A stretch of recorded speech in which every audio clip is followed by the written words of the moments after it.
Українці, українки, сильні народи незламної країни. Минув ще один день нашої оборони. Ще один день із багатьох, які поступово, тяжко, але неухильно наближають нас до миру. До миру, який ніхто нам не подарує. Маємо усвідомлювати це дуже чітко з вами, бо немає у світі таких суб'єктів, які здатні зупиняти війни і дарувати мир. Глобальна архітектура безпеки виявилась неспроможною. Мир для нас не буде і наслідком якихось рішень ворога. Десь у Москві. Не треба плекати пустих надій, що вони просто підуть з нашої землі.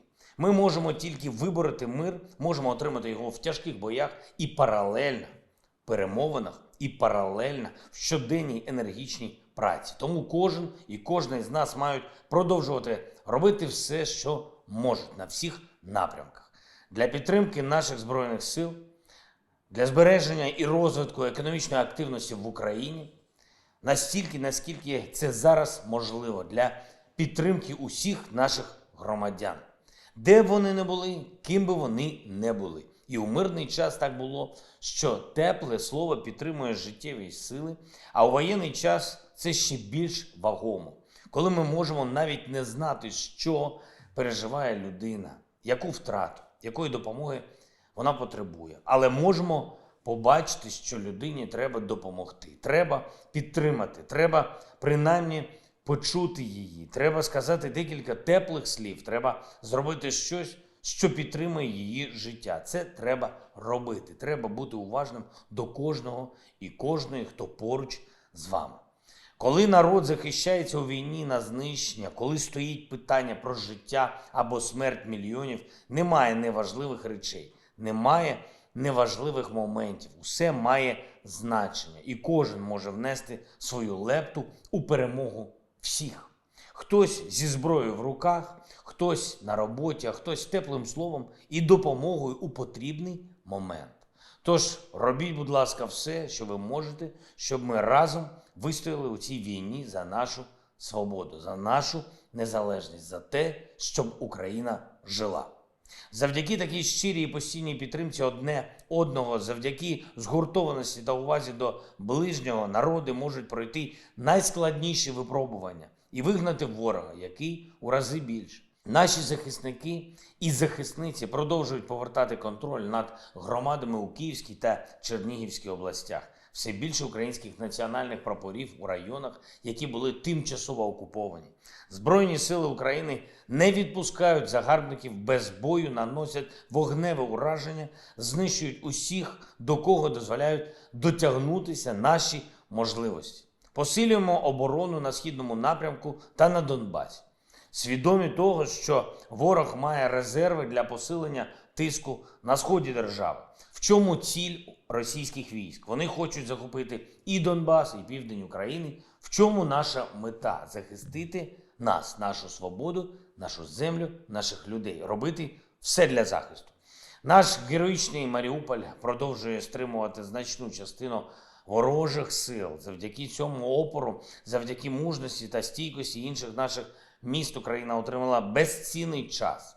Той час, який дозволяє ламати тактику ворога і послаблювати його можливості. На жаль, Україна так і не отримала поки що достатньо сучасних західних протиракетних систем, не отримала літаків, не отримала того, що могли надати партнери.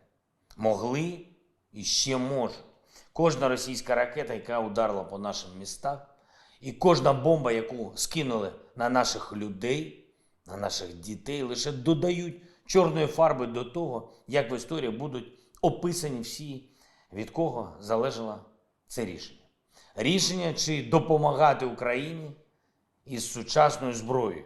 Хочу окремо подякувати мешканцям нашого Енергодара, тим сміливим українцям і українкам, які сьогодні вийшли на мітинг для захисту свого міста, для захисту нашої держави. У відповідь окупанти відкрили вогонь і використали гранати проти абсолютно мирних людей, які на своїй землі, до речі, і у своєму праві. За кожного пораненого буде відповідь, а український характер все одно не підкорити. Жодним тиском, жодним насильством. Я вдячний усім, хто виходить на вулиці в тимчасово окупованих містах. усім, хто не боїться і виходить. Я вдячний усім, хто боїться і виходить. Усім, хто відчуває, що без цього рішення захищати Україну і свою свободу окупанти можуть закріпитися. А коли люди протестують, і чим більше люди протестують, тим складніше окупантам знищити нас, знищити нашу свободу. Це наша спільна боротьба і буде наша спільна перемога. Хочу сказати декілька слів і тим політикам, деяким депутатам Верховної Ради України, які абсолютно не розуміють, що відбувається в серцях наших людей. Настільки не розуміють, що аж придумали змінювати національний гімн. У мене питання до цих осіб. А що ви у своєму житті зробили такого, щоб у вас з'явилось моральне право змінювати слова гімну? Ви що? Видатні поети? Може, ви відзначились чимось у боях за Україну? Чи ж зараз час такий прийшов, що можна гімн міняти? І це треба, коли тобі захочеться. Заспокойте емоції. Припиніть виставляти себе дурнями. Вважаю, що авторам цих та інших подібних законопроєктів, пропозицій варто було би взяти зброю в руки і відправитись на поле бою, якщо є у вас ці можливості. Лише там щось зрозумієте. І навіть якщо випадково за щось подібне проголосують, все одно мого підпису під такими законопроектами не буде. Не витрачайте час. Хочу звернутися до ще однієї людини, яка, здається, не вповні розуміє, що відбувається і що переживається не тільки в Україні, а у всій Європі, у світі. До прем'єр-міністра Угорщини, який, чи не єдиний в Європі, відверто підтримує пана Путіна. Ми ж не просили чогось особливого від офіційного Будапешту. Ми не отримали навіть того, що роблять всі інші. Роблять заради миру. Не отримали життєво необхідного транзиту оборонної допомоги. Не побачили морального лідерства. Не побачили жодного зусилля, щоб зупинити цю війну. Чому так? Уся Європа хоче миру. Уся Європа не хоче, щоб поле бою було перенесено з Маріуполя в Будапешт, або з Харкова в Краків, або з Чернігова у Вільнюс. Уся Європа намагається зупинити війну, повернути мир. Чому ж тоді офіційний Будапешт протиставляють усій Європі, усім цивілізованим країнам? Заради чого? Головне для нас – це думка народів. Український народ підтримує угорський народ. Угорський народ підтримує український народ. Ми однаково цінуємо мир, однаково цінуємо свободу. Так буде завжди. Ми завжди будемо жити в добросусідстві. Я впевнений, що наші меншини мають бути тими місточками, які нас ще більше об'єднують. Політики йдуть, а правда, вона залишається. Ось про що я кажу, про правду. І я завжди кажу те, що думаю. Коли я кажу про Угорщину, я маю на увазі Угорщину. І мені не треба маскувати мої думки. Якщо треба сказати про Німеччину, ми кажемо про Німеччину. Якщо треба сказати про якусь іншу країну, я кажу про якусь іншу країну. Якщо це війна, то я називаю її війною. Розумієте, війною. Не спеціальною операцією. Якщо це загроза всій Європі, то я і називаю це загроза всій Європі. Це називається чесність, якої бракує пану Орбану. Можливо, він загубив її десь у контактах з Москвою. Говорив сьогодні з президентом Колумбії. Дуже вдячний йому за підтримку, за солідарність з Україною. Розширюється перелік країн, які чесно кажуть, що свобода має значення, а війна має зупинитися. Говорив також із прем'єр-міністром Британії Борисом Джонсоном. Предметно, приємно домовились про нову оборонну підтримку для України. Новий пакет, дуже відчутна підтримка. Також про посилення санкцій проти Росії дуже відчутно. Погодили спільні кроки для досягнення миру. Вдячний Борису за лідерство, історичне лідерство, впевнений в цьому. Вдень провів велику нараду з економічним блоком Кабінету міністрів України та Офісу президента. Економічний фронт – це ще один напрямок нашої боротьби за нашу державу, за наших людей.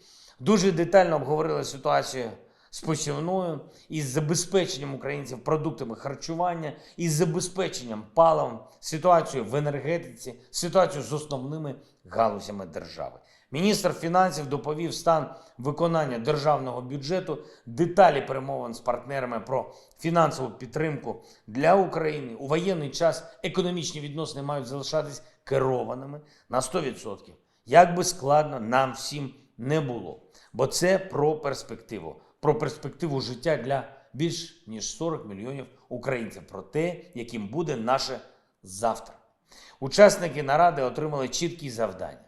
І наостанок, вже традиційне, підписав указ про відзначення державними нагородами наших героїв нашої держави. 131 військовослужбовець Збройних сил України, з них 9 посмертно. Вічна слава їм усім. Вічна слава всім, хто віддав життя за Україну. Вічна слава усім нашим захисникам.